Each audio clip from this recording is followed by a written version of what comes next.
লায়াস্তাখলিফান্নাহুম feel আরদি কামা ইস্তাখলাফাল্লাযীনা মিন ক্বাবলিহিম। আসসালামু আলাইকুম ওয়া রাহমাতুল্লাহি ওয়া বারাকাতুহু।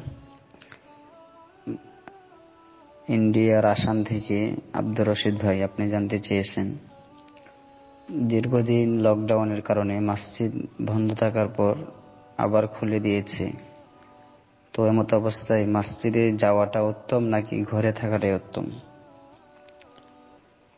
তো এই ক্ষেত্রে আমরা কি জেনে নেই, আমরা যে জিনিসটাকে এত ভয় পাচ্ছি সেই জিনিসটার ব্যাপারে। আল্লাহ রাসূল সাল্লাল্লাহু আলাইহি ওয়াসাল্লাম বলেন, লা ইউদি শাইউন শাইআ, কোন জিনিস কোন জিনিসকে সংক্রমণ করতে পারে না, অর্থাৎ এক জিনিস আরেক জিনিসের কাছে যেতে পারে না। তো এই হাদিসে সংক্রমণকে নিষেধ করেছে।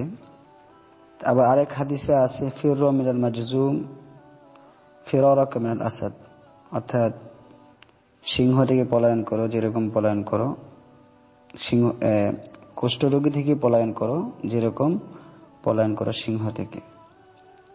তো এই হাদিসে বোঝা যাচ্ছে আবার কি আছে সংক্রামকের উপরে এসে। আরেকটা হাদিস রয়েছে, লা ইউরিদু মুমাররিদুন আলা সহিহ, এরকম আল মুসিহি, কোন সুস্থ ব্যক্তি যেন অসুস্থ ব্যক্তির সাথে না বেড়ে না যায়। তো মোট কথা, যে হাদিসে সংক্রামক বলতে নিষেধ করেছে, এটা মূলত জাহিলিয়াতের যে ধারণা, তারা মনে করত কেউই কারো কাছে গেলেই সেটা তার কাছে চলে আসবে। এই হাদিসে এরকম ধারণাকে নিষেধ করেছে। আর যে সমস্ত হাদিসে আমরা দেখতে পাচ্ছি আল্লাহ রাসূল নিষেধ করেছে যাওয়ার জন্য, সেই হাদিসের উদ্দেশ্য হচ্ছে আল্লাহ রাব্বুল আলামিনই যা নির্ধারণ করেছেন সেটাই হবে।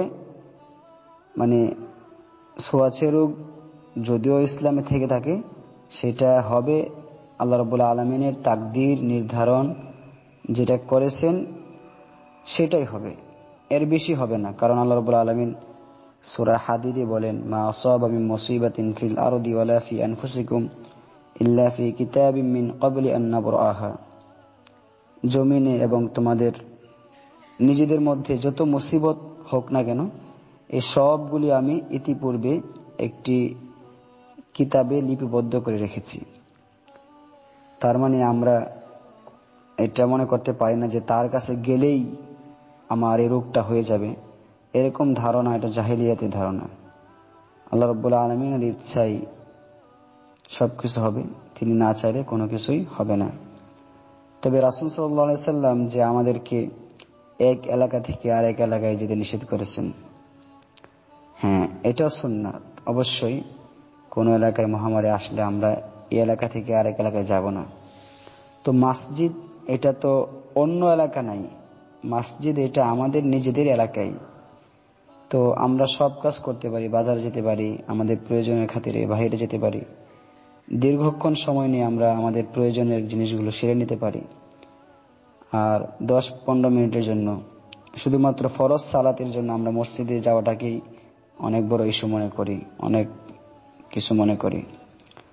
সবচেয়ে ভালো সুন্নাত এটাই যে আমরা ঘরে নামাজের আগে পরের সুন্নাতগুলো পড়ে নেব, আর মসজিদে শুধুমাত্র জামাতের নামাজটা পড়ে আবার চলে আসব। যেহেতু সরকার অনুমতি দিয়েছে, সরকারের অনুমতি না থাকলে আমরা বাড়িতেই পড়লে আমাদের সব হয়ে যেত। যেহেতু এখন সরকার অনুমতি দিয়ে দিছে, কোনো বাধা নেই, তাহলে ইনশাআল্লাহ আমরা আল্লাহর উপর ভরসা করে শুধুমাত্র ফরজ সালাতটা মসজিদে করাটাই উত্তম মনে করতেছি। আর এছাড়াও ইতিপূর্বে ওমর রাদিয়াল্লাহু তাআলা আনহুর যুগে একটা মহামারী হয়েছিল, সেটার নাম ছিল তাউন আমওয়াস। প্রায় 30,000 সাহাবী তাবি এরকম মারা গিয়েছিল। আরেকটা মহামারী হয়েছিল সাহাবীদের যুগে, তাউন জারিফ, প্রায় 2.5 লক্ষ মানুষ মারা গিয়েছিল।